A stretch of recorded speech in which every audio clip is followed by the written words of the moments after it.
అనుకోకుండా వచ్చినట్టు అనిపించడం లేదు. ముందే ఓ ప్లాన్ అనుకొని దాని ప్రకారం వచ్చినట్టు అనిపిస్తుంది. ఆ ఇద్దరికి ఈ వేడుకలో ఘోరమైన అవమానం జరగాలి కృష్ణ. మంచి ప్లాన్ వెయ్యి, ఆచరణలో పెట్టేద్దాం. అందరూ అసహించుకునేలా చేద్దాం. వీలైతే అందరూ ఊరి నుంచి తరిమి కొట్టేలా చేద్దాం. అందరి ముందు ముక్కు పుడక తనకు వద్దు అని డ్రామాలాడుతుంది. ఖచ్చితంగా ప్రసాదం చేసిన తర్వాత ముక్కు పుడకని దక్కించుకుంటుందని అనిపిస్తుంది కృష్ణ. అయ్యో, దానికోసం నువ్వు ఎప్పటి నుంచో కలలుగంటున్నావు. ఇప్పుడు ఆ అవని గద్దలా తన్నుకుపోయిందంటే ఇంట్లో ఇంకా మనకి ఎలాంటి రెస్పెక్ట్ ఉండదు బంగారం. అవును కృష్ణ, తప్పదు కాబట్టి ఊరి జనం ముందు శౌర్య గురించేదో మొక్కుబడిగా పరిచయం చేసింది గాని మనస్ఫూర్తిగా అయితే చేయలేదు. తనలాంటి జాతకం గల మనవరాలు చనిపోయిందే అన్న అసంతృప్తి ఆవిడలో బాగా ఉంది. అందుకే ఆ అవని ముక్కు పుడుకొని సొంతం చేసుకోకుండా చూడాలి. అలా జరగాలి అంటే అవని ప్రసాదం చేయడంలో ఫెయిల్ కావాలి. అలా జరిగితేనే ముక్కు పుడక ఎప్పటికైనా మన సొంతం అవుతుంది.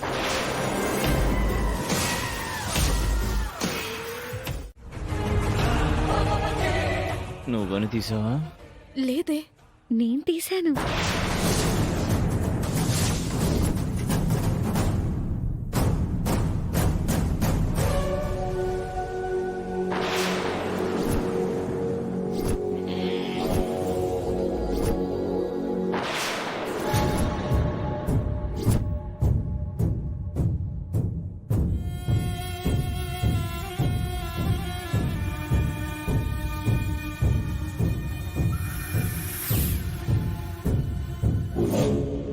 ఎప్పుడు తీసావు? ఇంతకు ముందే. నీకు దీని మీద చాలా ఆశగా ఉందని నాకు అర్థమైంది. అందుకే ఓ రోజు నన్ను దీనికోసం పూజ గదిలోకి కూడా పంపించావు కదా.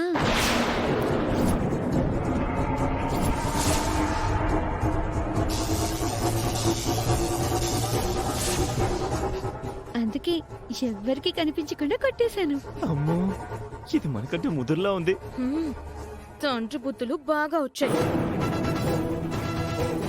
ఎవరన్నా చూసారంటే అయిపోతాం. శౌర్య, దాచి దాచి దాచి. ఏంటి గుసగుసలాడుకుంటున్నారు? ఏం లేదు ఏం లేదు, పాము చోలేసుకొని అన్నిటికీ ఎంటర్ అయిపోతావు. కాసేపు సైలెంట్ గా ఉండు. చూడండి, ముక్కు పుడక విషయంలో ఊరి వాళ్ళని మాత్రమే అనుమానించడం తప్పు. అందరితో సమానంగా మా అందరినీ కూడా చెక్ చేయండి.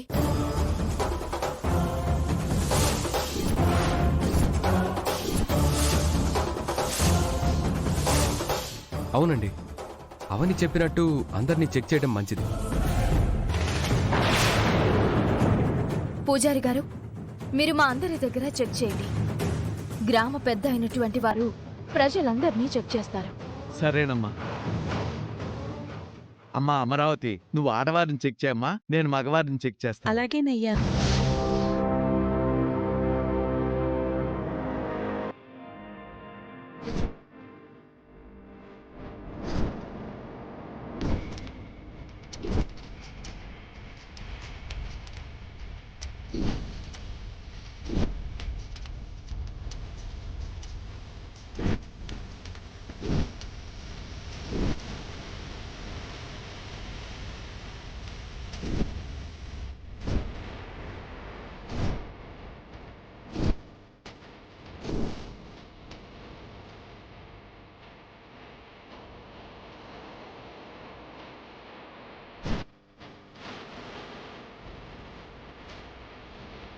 అమ్మయ్యా, పెద్ద గండం నుంచి బయటపడ్డా. అయినా నువ్వెందుకు అంత సాహసం చేశావు? ముక్కు పుడక కోసం ఆ రోజు గదిలోకి వెళ్తే మంటలొచ్చాయి. అక్కడ తీయడం కుదరలేదు. ఇక్కడ మంచి అవకాశం దొరికింది కదా అని ఉపయోగించుకున్నాను. ఎవరికి తెలియకుండా దొంగలించడం, ఎవరికి కనిపించకుండా అక్షయ్ సంచిలో వేయడం, పా మామూలు ట్విస్టులు కాదు. నేను చాలా గ్రేట్ కదా. ఏ మాత్రం తేడా వచ్చినా మీ గ్రాని చేతిలో అయిపోయి ఉండేదానివి. నిహా, గుర్తు పెట్టుకో, ఏదో రోజున ముక్కు పుడకను నేనే నీకు గిఫ్ట్ గా ఇస్తాను.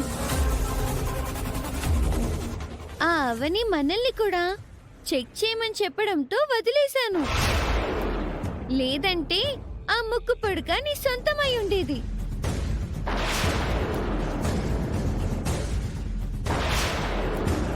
నువ్వు శౌర్యలు ముక్కు పొడుగుని గట్టిగా టార్గెట్ చేశారంటే గనక ఏదో రోజున అది మన సొంతం అయిపోతుంది. ఆ సుజాత అంత సులువుగా ముక్కు పొడకని మనకి దక్కనివ్వదు కృష్ణ. ఎలాగైనా అవనికి దక్కేలా చేద్దామని శతవిధాల ప్రయత్నం చేస్తుంది.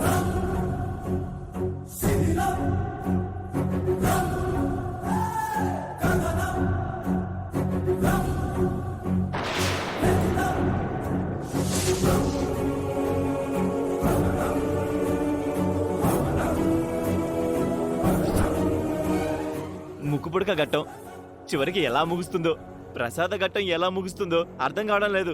నాకు మాత్రం చాలా హ్యాపీగా ఉంది. ఆ అక్షయ్ని అందరి ముందు దొంగని చేశాను. గ్రానీ ముందు ఇంతకు ముందు కంటే ఇప్పుడు మరీ బ్యాడ్ చేసేసాను.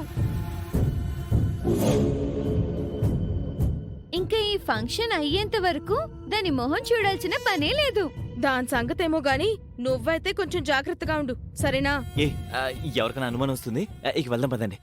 పదండి.